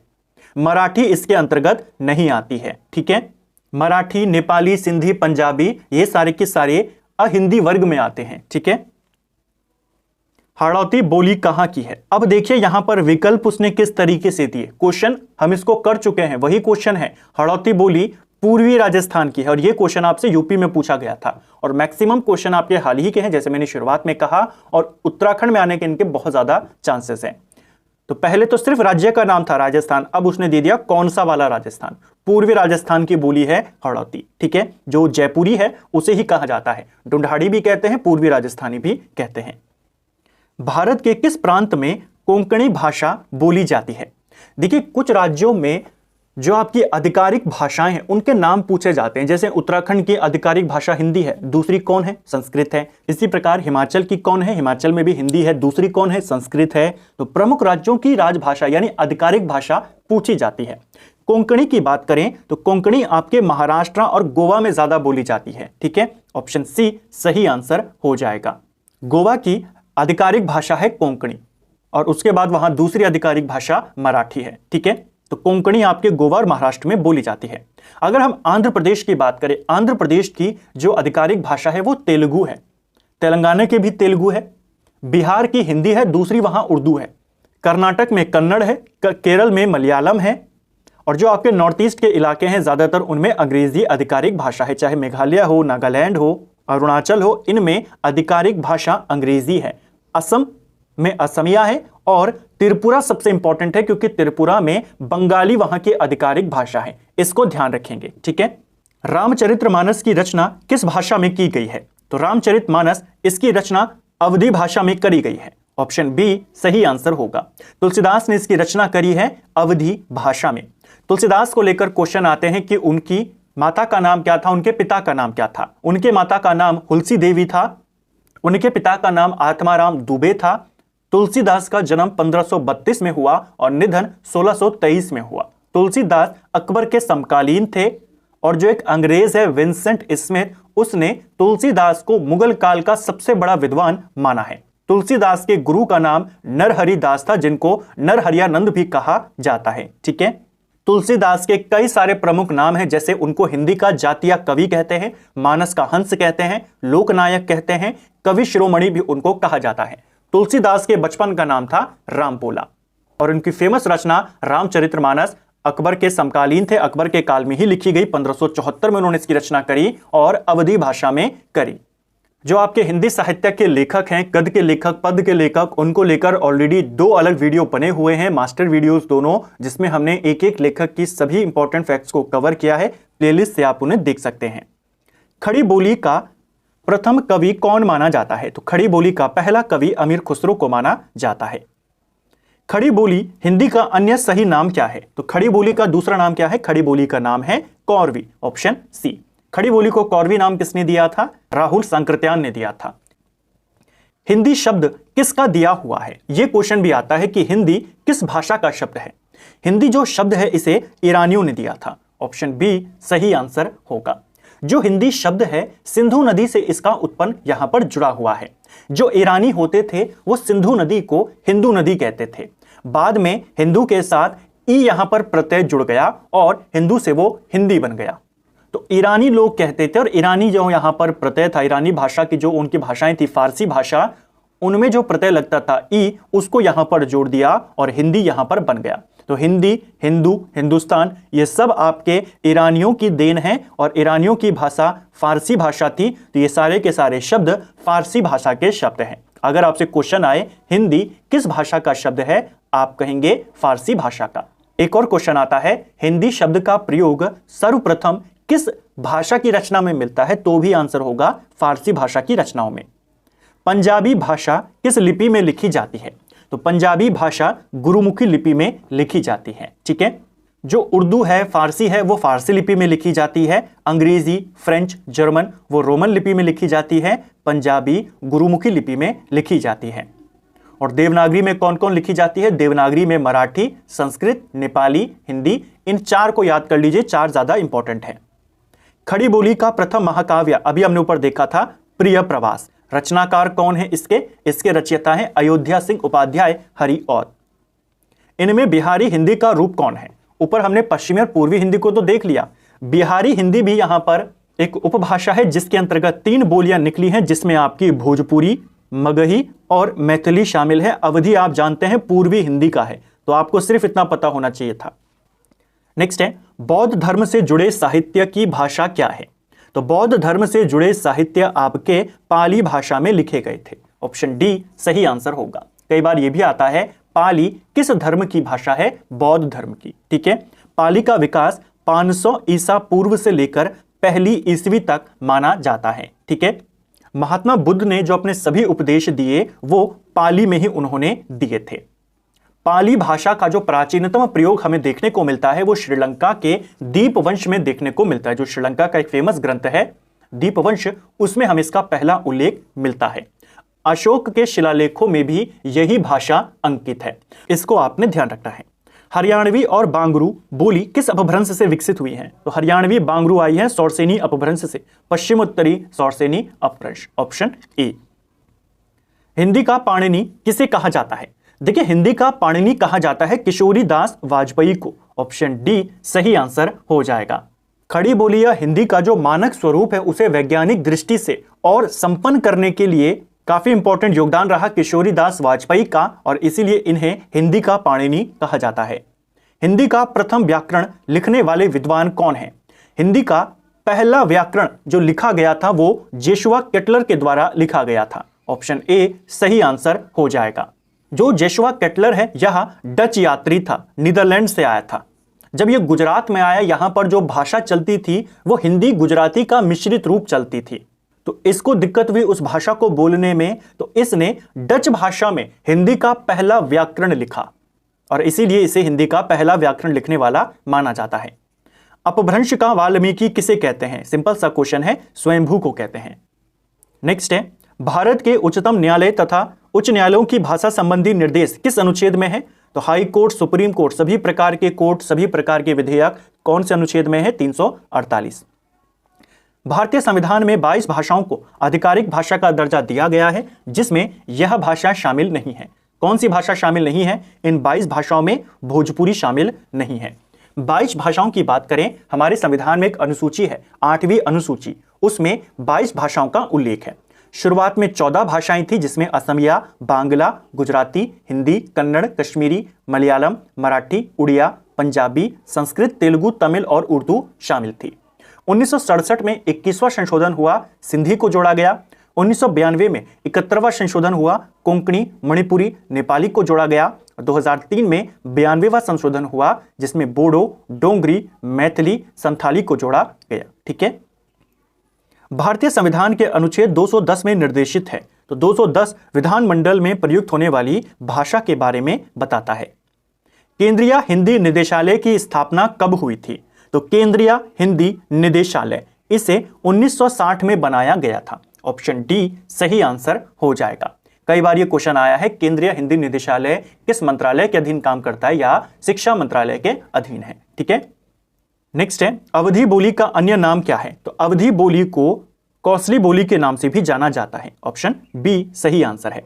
अपभ्रंश भाषा का विकास काल बताइए। तो ऊपर मैंने आपको प्राचीन आर्य भाषा का जो विकास काल है पूरा एक्सप्लेन किया। अपभ्रंश का विकास काल 500 ईस्वी से लेकर 1000 ईस्वी तक माना जाता है। ठीक है, इनमें से कौन सी बोली पहाड़ी बोली है? तो पहाड़ी बोली है आपकी कुमाऊनी। पहाड़ी के अंतर्गत आपकी गढ़वाली आती है, आपकी कुमाऊनी आती है।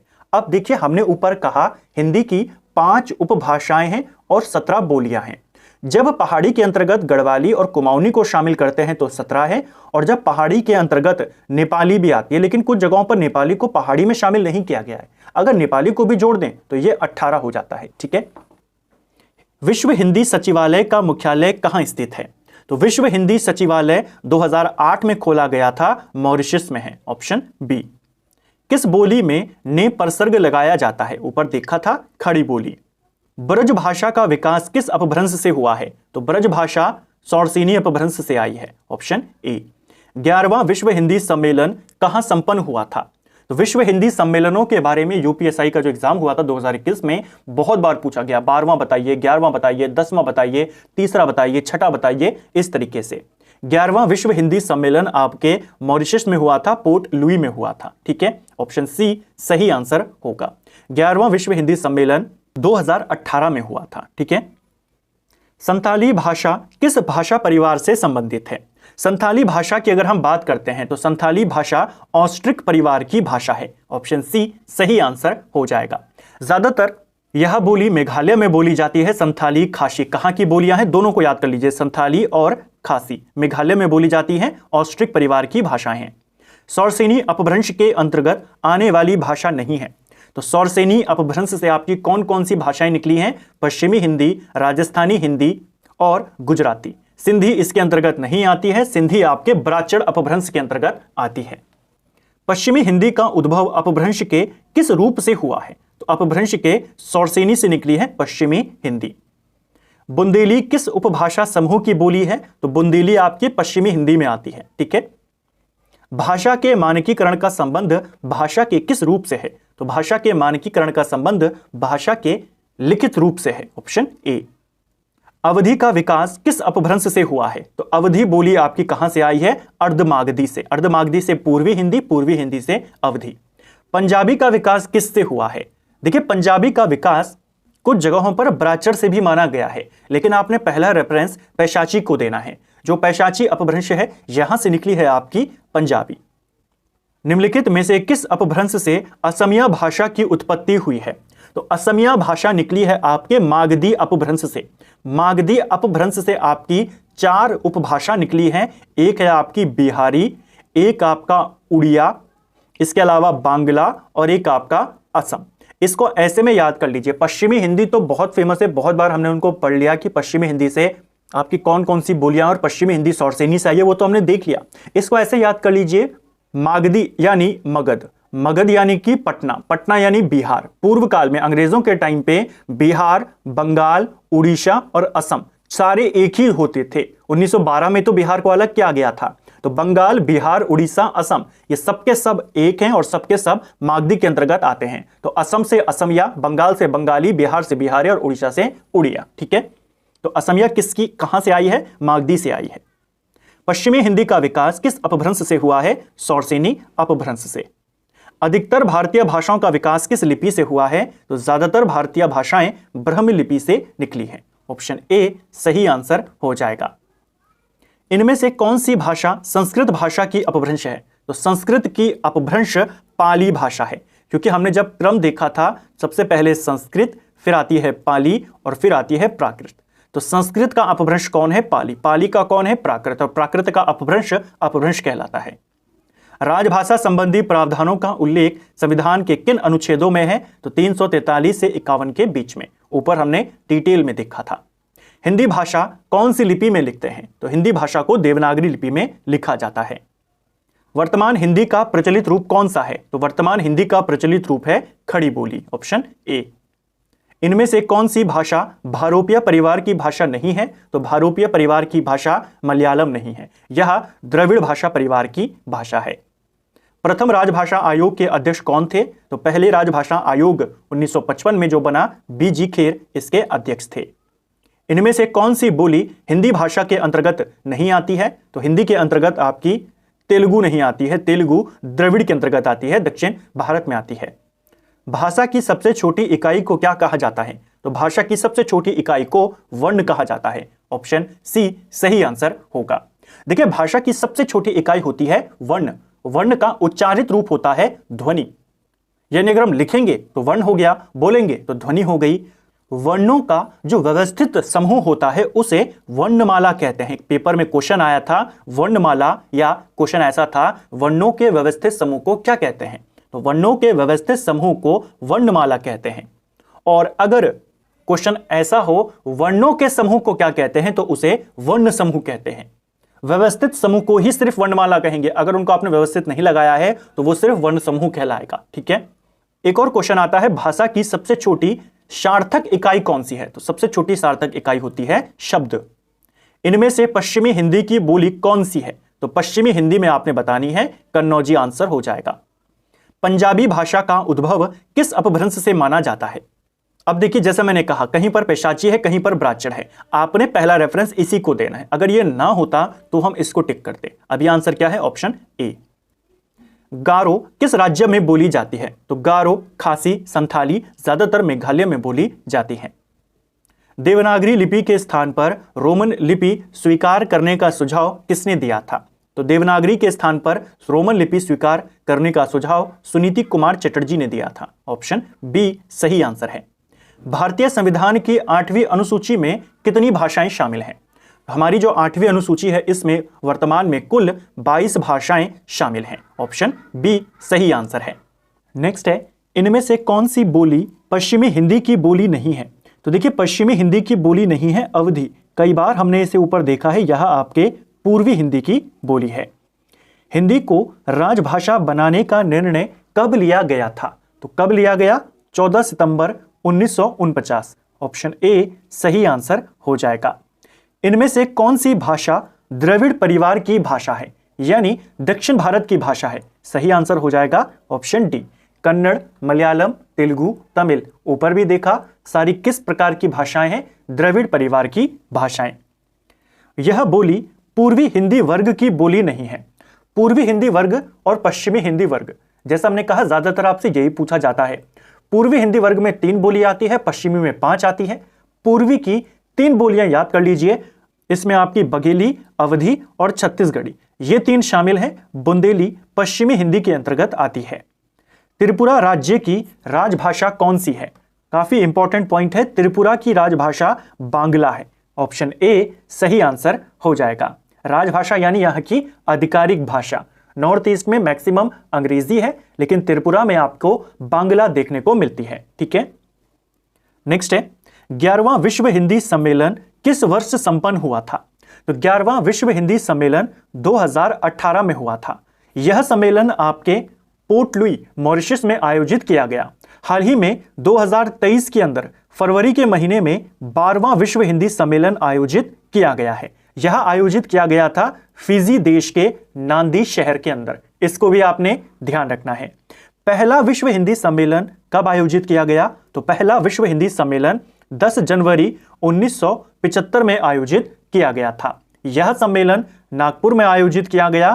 क्योंकि 10 जनवरी को पहला विश्व हिंदी सम्मेलन आयोजित किया गया, इसीलिए हर साल 10 जनवरी को विश्व हिंदी दिवस मनाया जाता है। तो राष्ट्रीय हिंदी दिवस पूछेगा तो 14 सितंबर, विश्व में पूछेगा तो 10 जनवरी। विश्व हिंदी दिवस मनाने की घोषणा कब करी गई थी? ये तो हिंदी सम्मेलन हो गए। 2006 में जो भारत के प्रधानमंत्री थे डॉक्टर मनमोहन सिंह, उन्होंने घोषणा करी थी कि हर साल 10 जनवरी को विश्व हिंदी दिवस मनाया जाएगा। भारतीय दूतावास ने सबसे पहले विश्व हिंदी दिवस किस देश में मनाया था? तो नाम याद करेंगे, नॉर्वे में मनाया था। ठीक है, नेक्स्ट है 14 सितंबर को किस दिवस के रूप में मनाया जाता है? तो 14 सितंबर को हिंदी दिवस के रूप में मनाते हैं। और कौन सा वाला हिंदी दिवस? राष्ट्रीय हिंदी दिवस। विश्व हिंदी दिवस आपके 10 जनवरी को मनाया जाता है। इनमें से कौन सी भाषा भारतीय संविधान की 8वीं अनुसूची में शामिल नहीं है? तो हमारे संविधान के 8वीं अनुसूची में 22 भाषाएं दी गई हैं। इनमें उर्दू, नेपाली, तमिल सभी शामिल हैं। छत्तीसगढ़ी इसके अंतर्गत नहीं आती है। ऊपर हमने पूरी लिस्ट कवर करी थी कौन कौन इसमें शामिल है।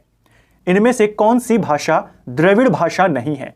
तो कौन है जो इनमें द्रविड़ परिवार की नहीं है? सौराष्ट्र नहीं है। ऑप्शन डी सही आंसर हो जाएगा। सौराष्ट्र आपके इंडो आर्यन भाषा परिवार की सदस्य है। ठीक है, भारतीय संविधान के किस अनुच्छेद में उच्चतम न्यायालय और उच्च न्यायालय की कार्यवाहियों में प्रयुक्त भाषा के संबंध में उल्लेख है? फिर से वही क्वेश्चन, कितने भी आपके कोर्ट हैं, चाहे सुप्रीम कोर्ट है, हाई कोर्ट है, जिला कोर्ट है, इनमें जो भाषा इस्तेमाल होगी उसके बारे में कौन सा आर्टिकल में बताया गया है? 348 में। Option D. पहला विश्व हिंदी सम्मेलन किस वर्ष संपन्न हुआ? ये सभी जो विश्व हिंदी सम्मेलन को लेकर क्वेश्चन है आपसे हाल ही में 2021 में पूछे गए थे हिंदी के एग्जाम में यूपीएसआई के अंदर। जैसे मैंने कहा इसमें आपके सारे प्रीवियस ईयर के हैं और सारे क्वेश्चन ऐसे हैं जो हाल ही में आए हैं। इनमें से मैक्सिमम क्वेश्चन आपको आने वाले एग्जाम में भी देखने को मिलेंगे। तो विश्व हिंदी सम्मेलनों के बारे में आपको अच्छे से पढ़कर जाना है। पहला वाला आप सभी को याद है 1975 में नागपुर में आयोजित किया गया था। देवनागरी लिपि मूलतः क्या है? तो देवनागरी लिपि जो होती है यह अक्षरात्मक लिपि है। ऑप्शन डी सही आंसर हो जाएगा। क्वेश्चन बनता है किस प्रकार की लिपि है? अक्षरात्मक लिपि है। इनमें से किस राज्य में सबसे पहले देवनागरी लिपि का प्रयोग किया गया? तो देवनागरी लिपि सबसे पहले गुजरात में इस्तेमाल करी गई और गुजरात में जो राजा थे जयभट्ट, इनके शिलालेख में इसका इस्तेमाल किया गया। भारत में हिंदी किस वर्ग के अंतर्गत आती है? तो हिंदी क्या है भारत में? हिंदी राजभाषा है। ऑप्शन ए सही आंसर है। भारतीय संविधान के किस अनुच्छेद में हिंदी भाषा के प्रसार और विकास की बात कही गई है? तो हिंदी भाषा के विकास की बात आर्टिकल 351 में कही गई है। जैसा हमने ऊपर देखा था, ये सबसे इंपॉर्टेंट आर्टिकल है ये। इसमें हिंदी भाषा के विकास, उसके प्रचार प्रसार की बात कही गई है। Option A. किस तिथि को भारत के संविधान में हिंदी को भारत की राजभाषा की मान्यता दी गई? तो हिंदी को राजभाषा की मान्यता 14 सितंबर को दी गई थी। ऑप्शन ए सही आंसर हो जाएगा। छठा विश्व हिंदी सम्मेलन किस वर्ष में संपन्न हुआ? फिर से विश्व हिंदी सम्मेलनों को लेकर क्वेश्चन है। जो आपका छठा विश्व हिंदी सम्मेलन था यह 1999 में संपन्न हुआ था। ऑप्शन ए सही आंसर होगा। यह सम्मेलन 14 से 18 सितंबर के बीच में 1999 में आयोजित किया गया और यह सम्मेलन लंदन में आयोजित किया गया था। इंपॉर्टेंट इसीलिए है क्योंकि हिंदी को राजभाषा का दर्जा प्राप्त हुआ था 49 में। सम्मेलन हो रहा है 1999 में, यानी 50 वर्ष पूरे होने पर विश्व हिंदी सम्मेलन कहां आयोजित हुआ था? लंदन में आयोजित हुआ था। ठीक है, इसीलिए यह हिस्टोरिकली इंपॉर्टेंट है। नेक्स्ट है नागरी प्रचारिणी सभा का स्थापना वर्ष क्या है? जो नागरी प्रचारिणी सभा है इसकी स्थापना 1893 में करी गई थी। ऑप्शन ए सही आंसर होगा। हिंदी आंदोलन से जुड़े हुए जो विभिन्न संस्थाएं हैं, प्रमुख साहित्यिक संस्थाएं हैं, उनके वर्ष आपसे आते हैं। उन्हीं में से एक है नागरी प्रचारिणी सभा। इसकी स्थापना वाराणसी में करी जाती है 1893 में। इसके संस्थापक हैं 3 व्यक्ति। आपको पेपर में क्वेश्चन आया था इनमें से कौन नागरी प्रचारिणी सभा का संस्थापक नहीं है? तो 3 के नाम याद करने हैं। पहला नाम श्याम सुंदर दास, दूसरा नाम राम नारायण मिश्र और तीसरा नाम शिव कुमार सिंह। ये 3 है यहां पर, श्याम, राम और शिव। ठीक है, इसके अलावा अगर हम अदर जो प्रमुख संस्था हैं उनकी बात करें, यह है नागरी प्रचारिणी सभा। एक है दक्षिण भारत हिंदी प्रचार सभा। इसका गठन 1927 में किया गया मद्रास के अंदर। ठीक है, हिंदी साहित्य सम्मेलन का आयोजन कब हुआ था? 1910 में मदन मोहन मालवीय के नेतृत्व में प्रयाग के अंदर हुआ था। अखिल भारतीय हिंदी संस्था संघ कब बनाया गया? 1964 में नई दिल्ली में। कौन सी भाषा मागधी अपभ्रंश से विकसित हुई है? तो मागधी से विकसित होने वाली भाषा कौन सी हो जाएगी आपकी? देखिए, मागधी अपभ्रंश से बिहारी हिंदी का विकास हुआ है और बिहारी हिंदी जो उपभाषा है इसके अंतर्गत 3 बोलियों का विकास हुआ है। इसमें से एक है आपकी भोजपुरी, एक है आपकी मगही और एक है आपकी मैथिली। तो बिहारी के अंतर्गत भोजपुरी, मगही और मैथिली आती हैं और ये बिहारी किसके अंतर्गत है? मागधी अपभ्रंश के अंतर्गत। तो इनडायरेक्टली मागधी अपभ्रंश के अंतर्गत कौन हो जाएगी? मैथिली हो जाएगी। हिंदी दिवस कब मनाते हैं? वही क्वेश्चन है, कई बार रिपीट हुआ है। 14 सितंबर को मनाते हैं। इनमें से कौन सी भाषा द्रविड़ भाषा नहीं है? तो द्रविड़ भाषा नहीं है मराठी। जो मराठी है यह अहिंदी वर्ग के अंतर्गत आती है, जिसे हिंदीतर वर्ग भी कहते हैं। ठीक है, नेक्स्ट है, विश्व हिंदी सचिवालय कहां स्थित है? तो 2008 में बना था, यह आपके मॉरिशस में है, ऑप्शन सी। इनमें से कौन सी भाषा भारतीय संविधान की 8वीं अनुसूची में शामिल नहीं है? तो 14 भाषाएं पहले थी, 8 बाद में जुड़ी, आपको सारी पता होनी चाहिए। राजस्थानी भाषा उस सूची में शामिल नहीं है। ठीक है, मराठी का संबंध किस अपभ्रंश से माना जाता है? तो मराठी भाषा जो है आपकी उपभाषा, यह किस अपभ्रंश से विकसित हुई है? महाराष्ट्र देखकर आपने सीधा महाराष्ट्र पर ही टिक करना है, ऑप्शन बी सही आंसर हो जाएगा। देखिए, जो पैसाची अपभ्रंश है इससे पंजाबी का, जो पंजाबी भाषा है उसका उद्गम माना जाता है। महाराष्ट्र से मराठी का उद्गम माना जाता है। मागधी अपभ्रंश से, जैसे मैंने आपको बताया था, मगध, और मगध यानी बिहार, और बिहार उस समय का बिहार यानी बंगाल कितना बड़ा था? इसमें बिहार, बंगाल, उड़ीसा और असम शामिल हैं। तो मागधी में आपकी बांग्ला, उड़िया, बिहारी और असमिया आती हैं। सौरसेनी तो आप जानते ही हैं, पश्चिमी हिंदी, राजस्थानी हिंदी और गुजराती। ठीक है, पूर्वी हिंदी का उद्भव किस अपभ्रंश से हुआ है? तो पश्चिमी हिंदी सौरसेनी से आई है, पूर्वी हिंदी अर्धमागधी से आई है, ऑप्शन सी सही आंसर होगा। इनमें से कौन सी बोली पश्चिमी हिंदी की बोली नहीं है? पश्चिमी हिंदी के अंतर्गत जैसा हमने कहा 5 बोलियां आपकी आती हैं। एक है आपकी खड़ी बोली, एक है आपकी बुंदेली, एक है आपकी कन्नौजी, इसके अलावा हरियाणवी और साथ में आपकी ब्रज भाषा। ये 5 हैं। अगर हम यहां पर बात करें तो ब्रज, बुंदेली, कन्नौजी इसमें शामिल हैं, बघेली आपके इसके अंतर्गत नहीं आती है, यह आपके पूर्वी हिंदी में आती है। भाट भाषा इनमें से किसे कहा गया है? तो देखिए, भाट भाषा के नाम से डिंगल भाषा को जाना जाता है, ऑप्शन डी सही आंसर हो जाएगा। राजस्थान में एक प्रमुख भाषा है, हमने ऊपर देखा था, मारवाड़ी। मारवाड़ी का ही साहित्यिक रूप क्या कहलाता है? डिंगल, और डिंगल को भाट भाषा भी कहते हैं। तो डिंगल कहां की प्रमुख भाषा है? राजस्थान की। इनमें से डुंडाड़ी को अन्य किस नाम से जाना जाता है? तो डुंडाड़ी के हमने 2-3 नाम ऊपर देखे थे, पेपर में भी आए थे। एक है आपका जयपुरी, एक आपका पूर्वी राजस्थानी और एक आपका हड़ौती। ये सारे नाम किसके हैं? डुंडाड़ी के हैं। तो जयपुरी आंसर हो जाएगा। मारवाड़ी को पश्चिमी राजस्थानी कहा जाता है, मेवाती को उत्तरी राजस्थानी और मालवी को, जो इनकी एक और भाषा है मालवी, उसे दक्षिणी राजस्थानी कहा जाता है। देवनागरी लिपि में किए गए सुधारों में पंचमाक्षर के बदले अनुस्वार के प्रयोग का सुझाव इनमें से किसने दिया था? तो हर वर्ग के अंदर क वर्ग, ख वर्ग, ट वर्ग, च वर्ग, त वर्ग में जो 5वां अक्षर होता है उसके बदले अनुस्वार के प्रयोग का सुझाव जो दिया था वो श्याम सुंदर दास ने दिया था, ऑप्शन ए सही आंसर हो जाएगा। क्वेश्चन आता है, पंचमाक्षर के बदले अनुस्वार के प्रयोग का सुझाव किसने दिया है? श्याम सुंदर दास ने। 2-3 बातें देवनागरी लिपि में जो सुधार हुए उनको लेकर आपसे प्रश्न पूछे जाते हैं। पहला क्वेश्चन आता है, जो हिंदी की 12 खड़ी है इसको तैयार करने का श्रेय किसको जाता है? खासकर जो अ की 12 खड़ी है इसको किसने तैयार किया है? तो इसमें आता है नाम सावरकर बंधुओं का। सावरकर बंधुओं ने अ की 12 खड़ी यहां पर तैयार करी थी। इसके अलावा एक और इंपॉर्टेंट व्यक्ति हैं जिनका नाम है गोरखनाथ प्रसाद। गोरखनाथ प्रसाद ने मात्रा व्यवस्था में यहां पर सुधार करने का प्रयास किया। उन्होंने सुझाव दिया कि मात्राओं को व्यंजन के बाद दाहिनी ओर अलग से रखा जाए। जैसे हम पुल लिखते हैं तो पुल उन्होंने कहा इस तरीके से लिखा जाए, ये व्यंजन लिख दिया जाए, फिर यहां पर मात्रा अलग से लगा दी जाए और फिर पुल लिख दिया जाए। तो मात्रा व्यवस्था में किसने सुधार करने का प्रयास किया? गोरखनाथ प्रसाद ने। और पंचमाक्षर के बदले अनुस्वार का प्रस्ताव किसने दिया था? श्याम सुंदर दास ने। हिंदी इनमें से किस भाषा परिवार के अंतर्गत आती है? तो हिंदी आती है भारोपीय भाषा परिवार में। ऑप्शन बी सही आंसर हो जाएगा। देवनागरी लिपि की सबसे बड़ी विशेषता क्या है?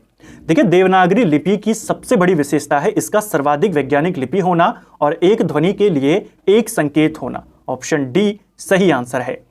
सिंधी भाषा का विकास किस अपभ्रंश से हुआ है? तो अपभ्रंशों के बारे में हमने बात करी है। शौर्सनी अपभ्रंश से पश्चिमी हिंदी, राजस्थानी हिंदी, गुजराती निकली। अर्धमागधी अपभ्रंश से आपकी पूर्वी हिंदी निकली। मागधी अपभ्रंश से आपके बिहारी, उड़िया, बांग्ला, असमिया निकली। ब्राह्मण अपभ्रंश से आपकी निकली है सिंधी भाषा। ऑप्शन सी सही आंसर होगा। और पैसाची से पंजाबी। इनमें से कौन सी भाषा भारतीय संविधान की 8वीं अनुसूची में शामिल नहीं है? तो देखिए, कन्नड़ है, नेपाली है, सिंधी इसमें शामिल है। मिजोरम की जो मिजो भाषा है ये शामिल नहीं है। अपभ्रंश भाषा किस परिवार की भाषा है? तो अपभ्रंश जो है यह आर्य परिवार की भाषा है। जो आर्य प्राचीन भारतीय भाषाएं थी उन्हीं में हमने देखा था ना कि मध्यकाल की जो प्राचीन आर्य भाषा है उसी का अंतिम चरण था अपभ्रंश। और अपभ्रंश के बाद शुरू होता है आधुनिक भारतीय आर्य भाषा का काल। केंद्र सरकारी कर्मचारियों के हिंदी प्रशिक्षण हेतु गठित केंद्रीय हिंदी प्रशिक्षण संस्थान किस विभाग के तहत काम करता है? तो केंद्रीय हिंदी प्रशिक्षण संस्थान की अगर हम बात करें 1985 में इसे बनाया गया, दिल्ली में यह स्थित है। यह राजभाषा विभाग के अंतर्गत काम करता है। ऑप्शन बी सही आंसर है। राजभाषा प्रगामी प्रयोग की समीक्षार्थ गठित संसदीय राजभाषा समिति की अध्यक्षता कौन करते हैं? तो ऊपर मैंने आपको बिल्कुल क्लियर किया था कि जो संसद की राजभाषा से संबंधित समिति बनती है, संसदीय राजभाषा समिति, इसकी अध्यक्षता हमेशा मिनिस्ट्री ऑफ होम अफेयर्स करता है, यानी गृह मंत्रालय करता है। ऑप्शन ए सही आंसर हो जाएगा। केंद्रीय हिंदी निदेशालय का मुख्यालय कहां स्थित है? केंद्रीय हिंदी निदेशालय 1960 में इसे बनाया गया था। यह आपके नई दिल्ली में स्थित है। Option B. मैथिली किस राज्य में ज्यादा बोले जाने वाली बोली है? तो मैथिली बोली जाती है बिहार के अंदर। प्रश्न आया था यूपी के अंदर, ठीक है। भारत में कितने प्रकार के भाषा परिवार हैं? तो भारत में 4 भाषा परिवार यहां पर हमें देखने को मिलते हैं, जिसमें सबसे बड़ा है भारोपिया, 70% से ज्यादा लोग इसी में आते हैं। दूसरे नंबर पे द्रविड़ भाषा परिवार है, लगभग 25% के करीब इसके अंदर आते हैं। फिर आता है ऑस्ट्रिक, जिसमें लगभग 1.5% के करीब है। और फिर आपका चीनी तिब्बती भाषा परिवार 0.56% के करीब, ठीक है। नेक्स्ट है देवनागरी लिपि मूलतः क्या है? तो देवनागरी लिपि अभी हमने देखा था अक्षरात्मक लिपि है। यह क्वेश्चन भी बहुत बार पेपर में आया है। निम्न कथनों में से कौन सा कथन सही नहीं है? तो चलिए देखते हैं कौन सा स्टेटमेंट यहां पर गलत है। पहला, असमिया उड़िया का विकास अपभ्रंश से नहीं हुआ है। तो ये वाला आपका गलत हो गया। इनका विकास किससे हुआ है? मागधी अपभ्रंश से हुआ है। और हम कह रहे हैं अपभ्रंश से नहीं हुआ, तो ये क्या हो जाएगा? गलत। और आपको गलत ही बताना था। ऑप्शन ए सही आंसर है। अवधी और बघेली बोलियों का विकास पूर्वी हिंदी से हुआ है, बिल्कुल सही है। हरियाणवी ब्रज बोलियों का विकास बिहारी उपभाषा से नहीं हुआ है, यह भी सही है, क्योंकि इनका विकास पश्चिमी हिंदी से हुआ है। पूर्वी हिंदी का विकास अर्धमागधी से हुआ है, यह भी आपका सही है। तो बाकी के 3 सही हैं, केवल पहला गलत है। इनमें से कौन सी भाषा भारतीय संविधान की 8वीं अनुसूची में शामिल नहीं है? तो संथाली है, मराठी है, मणिपुरी है, मगही इसमें नहीं आती। भारत में प्रधानमंत्री किस समिति की अध्यक्षता करते हैं? देखिए, संसदीय राजभाषा समिति की अध्यक्षता तो कौन करते हैं? गृह मंत्री करते हैं। जो प्रधानमंत्री होते हैं वो केंद्रीय हिंदी समिति के अध्यक्षता करते हैं। Option C. राष्ट्रीय अनुवाद मिशन कहां पर स्थित है? तो राष्ट्रीय अनुवाद मिशन की अगर हम बात करते हैं, इसे मैसूर में स्थापित किया गया था। जो नेशनल ट्रांसलेशन मिशन है, एनटीएम इसे शॉर्ट में लिखा जाता है, ठीक है। नेशनल ट्रांसलेशन मिशन, राष्ट्रीय अनुवाद मिशन। कहां इसका हेडक्वार्टर? मैसूर में है। भारत सरकार के गृह मंत्रालय के तहत कौन सा विभाग काम करता है? तो भारत सरकार के गृह मंत्रालय के अधीन काम करता है राजभाषा विभाग, ठीक है। तीसरा, विश्व हिंदी सम्मेलन किस वर्ष संपन्न हुआ था? तो तीसरा विश्व हिंदी सम्मेलन आपके 1983 में हुआ था। ऑप्शन सी सही आंसर है। यह सम्मेलन नई दिल्ली में आयोजित किया गया था 1983 में। इंपॉर्टेंट इसलिए हो जाता है क्योंकि जो आपको 23 लेखक दिए गए हैं उनमें से एक लेखिका का नाम है महादेवी वर्मा। क्वेश्चन आता है महादेवी वर्मा किस विश्व हिंदी सम्मेलन में मुख्य अतिथि थी?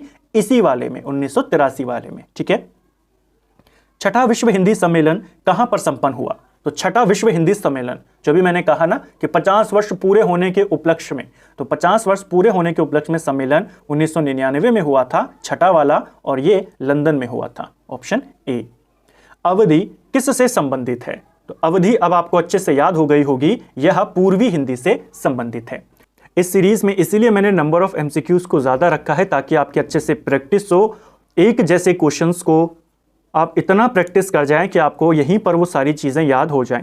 अवधि के बारे में हमने कितनी बार देख लिया, ये पूर्वी हिंदी के अंतर्गत है। पूर्वी हिंदी अर्धमागधी से आई है, अर्धमागधी अपभ्रंश से, तो आपको ये याद हो जाएगा। इसीलिए सीरीज की वीडियोस थोड़ी लेंथी रह सकती हैं, लेकिन वर्थी जरूर रहेंगी। आपको फायदा इस सीरीज से जरूर यहां पर होगा। नेक्स्ट है, दूसरा विश्व हिंदी सम्मेलन किस वर्ष संपन्न हुआ था? तो पहला वाला 75 में हुआ था, दूसरा वाला अगले ही साल 1976 में हुआ था मॉरिशस के अंदर, फिर तीसरा 83 में होता है भारत में। विकास की दृष्टि से प्राकृत की पूर्वकालीन अवस्था का नाम क्या है? तो देखिए, प्राकृत की पूर्वकालीन अवस्था का नाम पूछा है। आपको हिंदी का विकास क्रम पता होना चाहिए, आप इसका आंसर कर जाएंगे। हिंदी का विकास क्रम कहता है कि सबसे पहले संस्कृत, संस्कृत से बनी पाली, पाली से बनी आपकी प्राकृत, प्राकृत से बनी आपकी अपभ्रंश, और फिर बनी अवहट, और फिर बनी हिंदी। प्राकृत से पूर्वकालीन पूछ रहा है, तो प्राकृत से पूर्वकालीन अवस्था क्या है?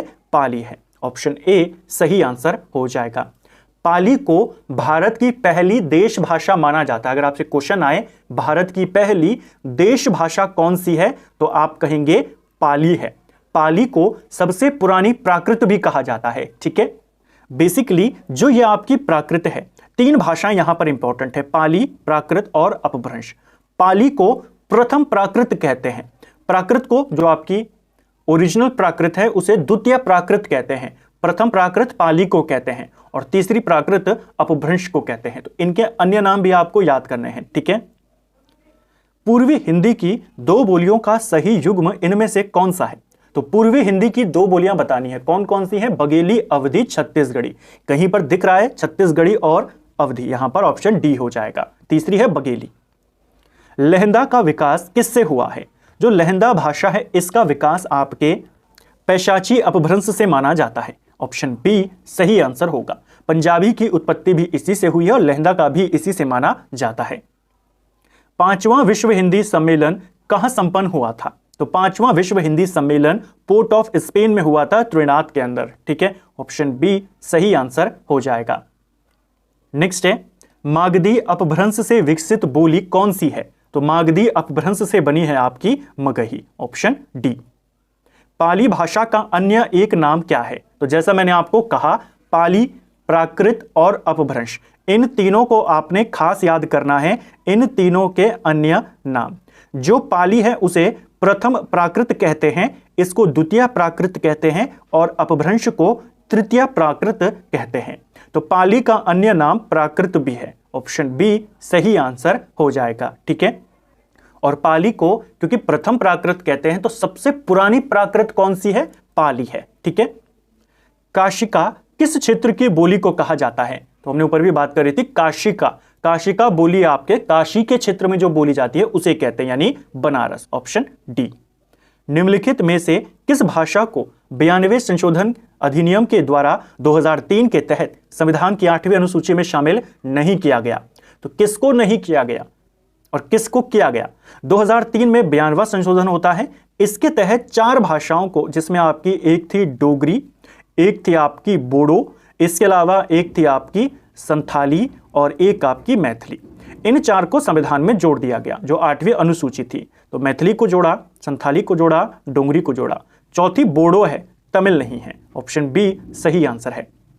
भारत की संपर्क भाषा कौन सी है? तो संपर्क भाषा की परिभाषा हमने ऊपर देखी थी। भारत के संदर्भ में यह हिंदी है, विश्व स्तर पर अंग्रेजी है।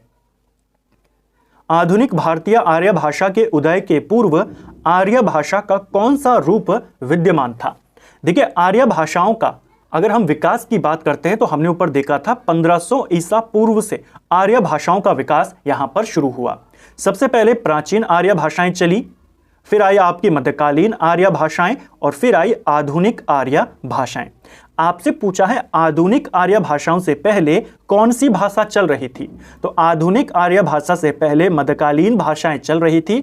मध्यकालीन के अंतर्गत 3 भाषाएं थी। सबसे पहले चरण में पाली चली, दूसरे चरण में प्राकृत चली और तीसरे चरण में अपभ्रंश चली। तो आधुनिक से पहले कौन सी भाषा चल रही है? अपभ्रंश चल रही थी। ऑप्शन डी सही आंसर हो जाएगा। मैथिली का संबंध किस अपभ्रंश से माना जाता है? तो मैथिली का संबंध माना जाता है मागधी अपभ्रंश से। ऑप्शन सी सही आंसर है। प्राचीन देवनागरी लिपि का विकास किससे हुआ है? तो देखिए, देवनागरी लिपि निकली तो ब्रह्म लिपि से है, लेकिन यहां पर वो तो है नहीं। देवनागरी लिपि कुटिल लिपि से बनी है। ऑप्शन ए सही आंसर होगा। ऊपर हमने पूरा विकास क्रम देखा था, कैसे ब्रह्म लिपि से हम देवनागरी लिपि को निकाल कर लाए थे। नेक्स्ट है, गोवा की मुख्य राजभाषा कौन सी है? यही क्वेश्चन ऊपर क्या था कि गोवा और महाराष्ट्र के क्षेत्र में कौन सी भाषा बोली जाती है। अब सिर्फ गोवा का पूछ लिया, कोंकणी। कोंकणी भाषा भारत में गोवा में ज्यादा पूछी जाती है, गोवा की आधिकारिक भाषा है। हिंदी भाषा का जन्म किससे हुआ है? तो हिंदी भाषा का जन्म अपभ्रंश से हुआ है। ऑप्शन सी सही आंसर होगा। जैसा मैंने कहा था कि अगर जन्म पूछेगा, जननी पूछेगा तो अपभ्रंश बताएंगे, और अगर आदि जननी पूछेगा तो संस्कृत बताएंगे। ठीक है। केंद्रीय हिंदी संस्थान का मुख्यालय कहां स्थित है? केंद्रीय हिंदी संस्थान यह आपके आगरा में स्थित है। ऑप्शन सी सही आंसर है। 1960 में बना था। संसदीय राजभाषा समिति की सिफारिशों पर आदेश कौन देते हैं? देखिए, संसदीय राजभाषा समिति को आदेश कौन देते हैं ये नहीं पूछ रहा है, इसकी सिफारिशों पर आदेश कौन देते हैं ये पूछा है। इस समिति की अध्यक्षता गृह मंत्री करते हैं, तो समिति को आदेश तो वही देंगे, लेकिन इनकी जो सिफारिशें होती हैं उस पर भारत का राष्ट्रपति आदेश देता है। ऑप्शन बी सही आंसर होगा। कौरवी किस बोली को कहते हैं? तो कौरवी कहते हैं खड़ी बोली को, और अब आपको याद है कि कौरवी नाम राहुल सांकृत्यायन ने दिया था। निम्नलिखित बोलियों में से किस बोली का विकास शौरसेनी अपभ्रंश से नहीं हुआ है? शौरसेनी अपभ्रंश से नहीं हुआ है बघेली का विकास। बघेली का विकास जो हुआ है आपका अर्धमागधी अपभ्रंश से हुआ है, शौरसेनी से नहीं हुआ है। ठीक है। संसदीय राजभाषा समिति की अध्यक्षता कौन करते हैं? यह क्वेश्चन बहुत बार आया है, ऊपर मैंने आपको अच्छे से क्लियर किया। इस समिति की अध्यक्षता गृह मंत्री करते हैं भारत के। Option D. केंद्रीय हिंदी प्रशिक्षण संस्थान किस विभाग के तहत कार्यरत है? तो केंद्रीय हिंदी प्रशिक्षण संस्थान राजभाषा विभाग के तहत काम करता है, और यह विभाग मिनिस्ट्री ऑफ होम के तहत यानी गृह मंत्रालय के अधीन है। निबट्टा इनमें से किसकी उपबोली है? तो निबट्टा जो है आपकी यह बघेली की एक प्रमुख उपबोली है। दक्षिण भारत हिंदी प्रचार सभा का मुख्यालय किस शहर में है? अभी ऊपर देखा था, दक्षिण भारत हिंदी प्रचार सभा 1927 में बनी थी, मद्रास में यानी चेन्नई में इसका हेडक्वार्टर है। Option D. निम्नलिखित में से कौन सी भाषा भारोपिया परिवार की नहीं है? तो भारोपिया परिवार की भाषा मलयालम नहीं है, यह द्रविड़ भाषा परिवार की भाषा है। भारत में हिंदी के विकास के लिए गठित केंद्रीय हिंदी समिति की अध्यक्षता कौन करते हैं? तो हमने ऊपर देखा, संसदीय राज्य समिति में गृह मंत्री और केंद्रीय हिंदी समिति का प्रधानमंत्री। बिहारी का नामकरण किस विद्वान ने किया था? यह क्वेश्चन हाल ही में यूपी के अंदर पूछा गया। जो बिहारी भाषा है इसका बिहारी नामकरण किसने किया था? जॉर्ज गियर्सन ने किया था। ऑप्शन सी सही आंसर होगा। जैसा मैंने कहा, कौरवी का नामकरण किसने किया था? राहुल सांकृत्यायन ने। इसी प्रकार बिहारी का गियर्सन ने किया। राजस्थानी का जो राजस्थानी भाषा है इसका नामकरण भी किसने किया है? जॉर्ज गियर्सन ने किया है। एक भाषा है, एक बोली है ब्रजबुली। ब्रजबुली नाम किसने दिया था? ईश्वर चंद गुप्त ने दिया था। एक है भोजपुरी।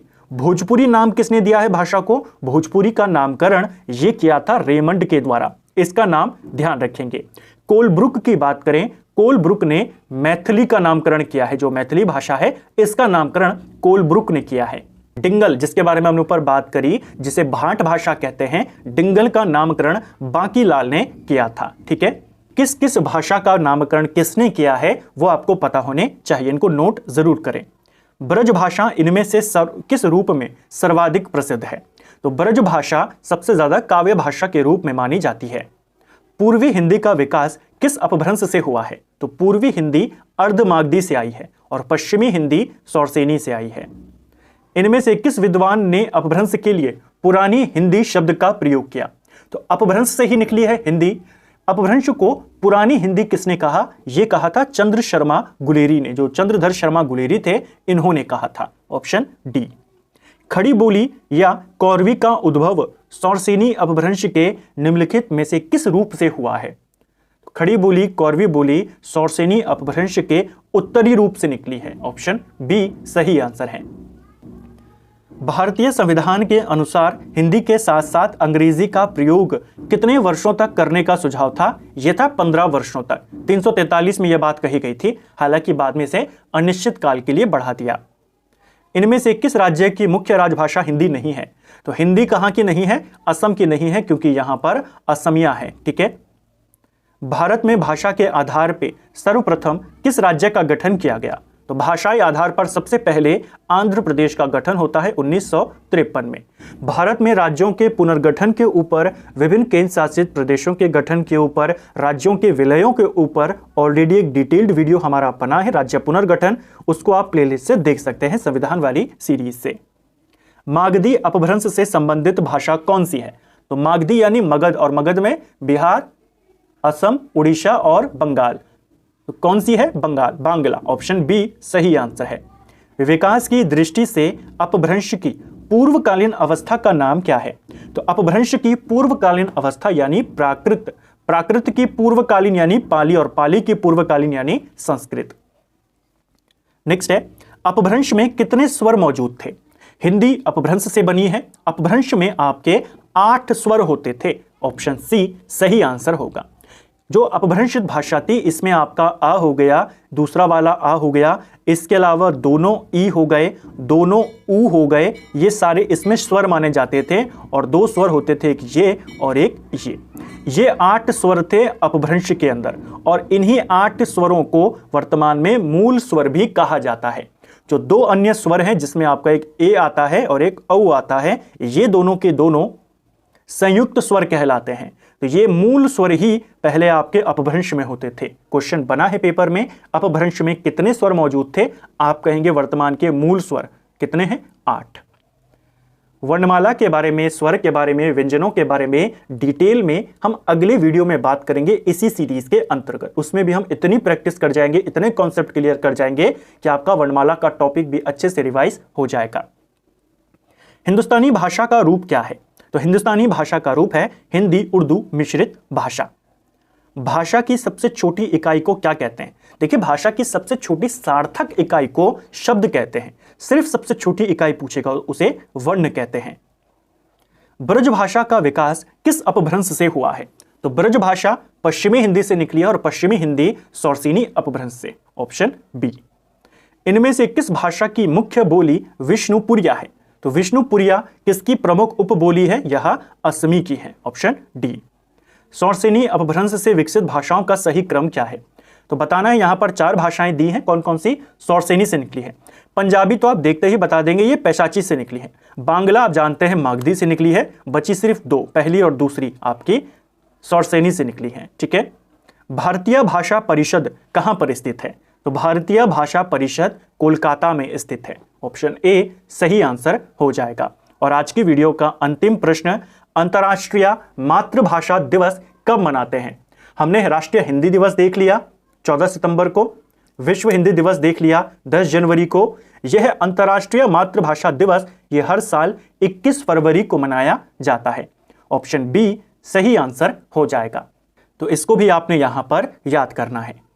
तो फ्रेंड्स, ये था हमारा हिंदी की सीरीज का पहला क्लास, जिसमें हमने हिंदी भाषा का विकास, हिंदी की उपबोलियां, हिंदी की उपभाषाएं, संवैधानिक स्थिति हिंदी की क्या है, विश्व हिंदी सम्मेलन, देवनागरी लिपि, इन सब के बारे में डिटेल में यहां पर एमसीक्यूज को कवर किया। उम्मीद करता हूं इन 195 क्वेश्चंस के माध्यम से आपका अच्छे से रिवीजन यहां पर हो गया होगा।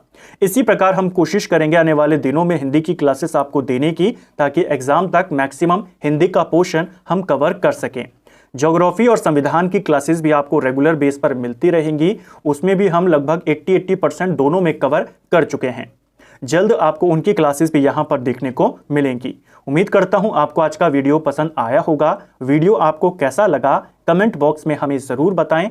आपका स्कोर कितना रहा वो भी आप हमें जरूर बताएं। अगर आपको वीडियो पसंद आया है तो वीडियो को लाइक जरूर करें और अपने दोस्तों के साथ भी शेयर जरूर करें। Thank you friends.